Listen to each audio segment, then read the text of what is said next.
incredible zoos, but Melbourne is proudly home to the oldest, with this one being built back in the 1860s. But far from being stuck in the past, Melbourne Zoo is constantly evolving, and even for locals like me, there is always something new to see.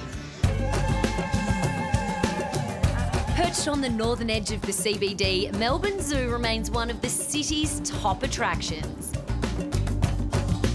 The latest drawcard for animal lovers is the Carnivores Trail, home to some of the zoo's most powerful predators.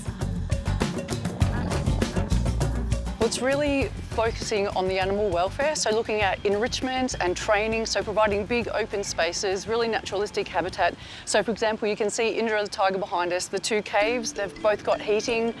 You can see she's got a wobble log just exactly where she's sitting in front of. Lots of anchor points around the exhibit so we can hang enrichment. And you'll see as we move around the Carnivore Trail, the windows around the snow leopard exhibit, they're all one-way glass. So incredibly amazing for the visitors to be able to get up really close and personal with the animal, particularly for a shy, elusive animal like a snow leopard. They can be on the other side of the window. An amazing viewing for our visitors. So the animals are much more comfortable, and then the visitors get a much better experience. That's right.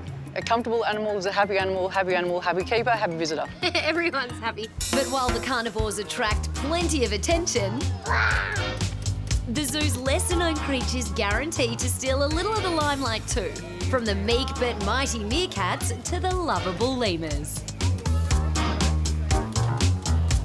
Lemur Island is a walk-through exhibit that lets us guests get right up close to these fascinating creatures native to the forests of Madagascar.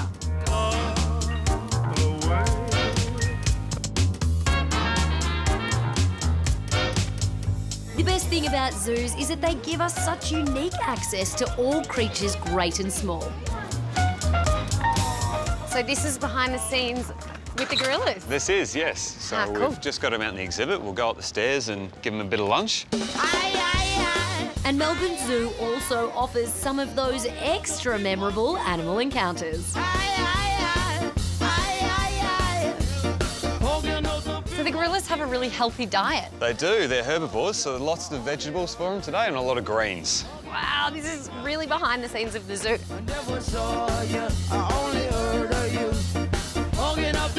Check a bit over.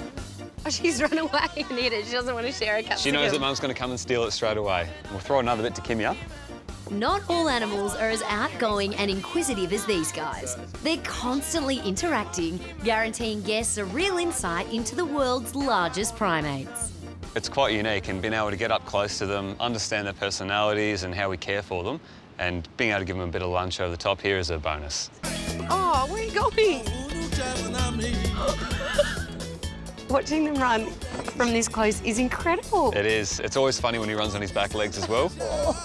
Experiences like this one are additional to the entry fee, but so very worth it. They're pretty playful, these guys, as well. Kenzie seems to throw her arms around a lot and dance around and even beats her chest like what you see in the movies. She but does. Dad is definitely boss. He is absolutely boss. She has started to learn those behaviours, like beating her chest, waving her arms around. So that's really her being playful, but also learning how to be a gorilla.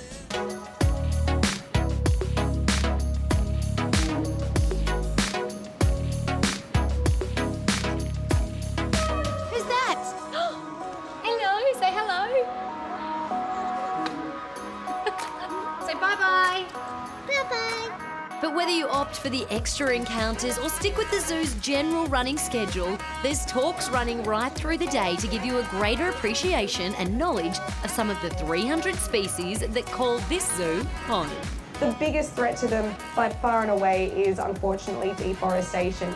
That deforestation is happening in large part due to the production of something called palm oil. Best of all, with animal welfare and preservation the zoo's top priority, all of the animals are being looked after for generations to come.